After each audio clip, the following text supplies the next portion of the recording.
बिस्मिल्लाहिर्रहमानिर्रहीम। अस्सलामुअलैकुम dear students, your biology instructor professor doctor Ehsan Majeed. Welcome back to biology hub, welcome back to my channel, that's our channel. तो आज बहुत देर बाद, ईद के फौरी बाद हम आए हाजिर हुए हैं आपके लिए। तो आप और अल्हम्दुलिल्लाह सब्सक्राइबर रेट भी मेरा ज़्यादा हुआ है। आप बच्चों ने बड़ा प्यार दिया है। आपके लिए बहुत ज़्यादा मैं दुआएं भी करता हूँ। अल्लाह ताला आपको खैरियत के साथ सेकेंड ईयर में अच्छे नंबर लेने की तौफीक अता फरमाए। और आज का जो लेक्चर है उसकी तरफ हम चलते हैं। That one is basically locomotion in air.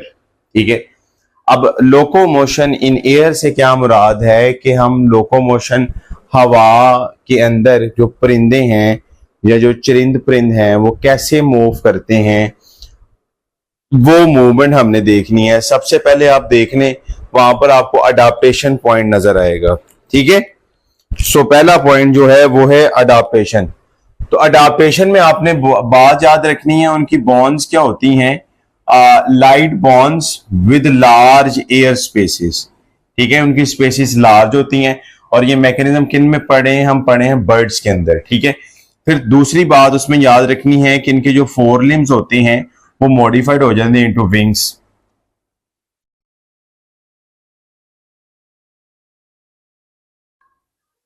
इसी तरह इनके अंदर जो मसल्स होते हैं, पेक्टोरल मसल्स क्या होते हैं, स्ट्रॉन्ग होते हैं।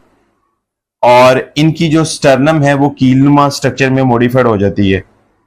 और जो मसल अटैचमेंट होती है, उस मसल अटैचमेंट हम कहते हैं, ये भी इनके अंदर एक अडाप्टेशन पॉइंट है। उसके अंदर एयर फ्रिक्शन रिड्यूस हो जाती है। इनकी बॉडी स्ट्रीमलाइन है। क्या है? Streamline body. और उसके अंदर स्मूथ फीदर्स आ जाते हैं। ठीक है, तो ये तो कुछ फॉलोइंग पॉइंट्स हैं रिगार्डिंग लोकोमोशन इन एयर। ठीक है, लोकोमोशन एयर के अंदर आपने streamline body, smooth feathers, light bones, fore limbs, keel structure, muscle attachment, reduce friction and etcetera. और उसके बाद हमारे पास दो चीजें आ जाती हैं। एक आ जाती है एक्टिव फ्लाइट और एक होती है पैसिव फ्लाइट। एक्टिव फ्लाइट का क्या मतलब है कि flight by flapping of wings. ठीक है, यानी कि विंग्स जब ऐसे फिर फड़ाएंगे तो उस वक्त जो होगी मूवमेंट, उसको हम कहेंगे that is called active flight. और as the bird move through air, जब एयर के जरिए मूव करेगा तो air flow over the curve surface, तो ऊपर की तरफ उसके अंदर ज्यादा हम कहेंगे एयर फ्लो करेगी। लेकिन एयर प्रेशर अपर की तरफ रिड्यूस होगा as compare to the lower of the below of the wings. तो नेट प्रेशर वो लिफ्ट करेगा उसे मूव करवाने के अंदर आगे की तरफ। पैसिव फ्लाइट है, जब बर्ड्स ग्लाइड करेंगे तो ग्लाइड करने से क्या होगा, जो उनके जो विंग्स होंगे वो एक्ट करेंगे as a aerofoil, as a aerofoil. और एरोफॉइल क्या होते हैं? Any smooth surface which move through air, जो एयर के जरिए मूव करती है एट एन एंगल, एक एंगल से, टू द एयर स्ट्रीम, जो एयर की स्ट्रीम आ रही है उसके उस एंगल के जरिए जो मूवमेंट हो रही है, जो बर्ड ग्लाइड कर रहा है, तो बर्ड्स को एक ग्लाइडिंग मिलती है जिससे लिफ्ट मिलेगी। और वही जो लिफ्ट होगी वो डिपेंड करेगी किसके ऊपर? Depend on wings. ठीक है, that is held relative to the air stream.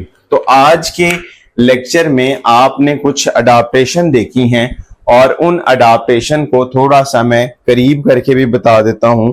Like यहां पर आप वो अडाप्टेशन, ये अडाप्टेशन को देख लीजिएगा। अडाप्टेशन में streamline body, smooth feathers, light bond with large air spaces, four limb modified, जो ये आपको क्लैरिटी के अंदर नजर आ जाएगा। और अगर आपने शॉर्ट याद करना हो तो आप ये वाला शॉर्ट भी एज इट इज लिख सकते हैं। ठीक है, जिसमें एक्टिव फ्लाइट और पैसिव फ्लाइट है।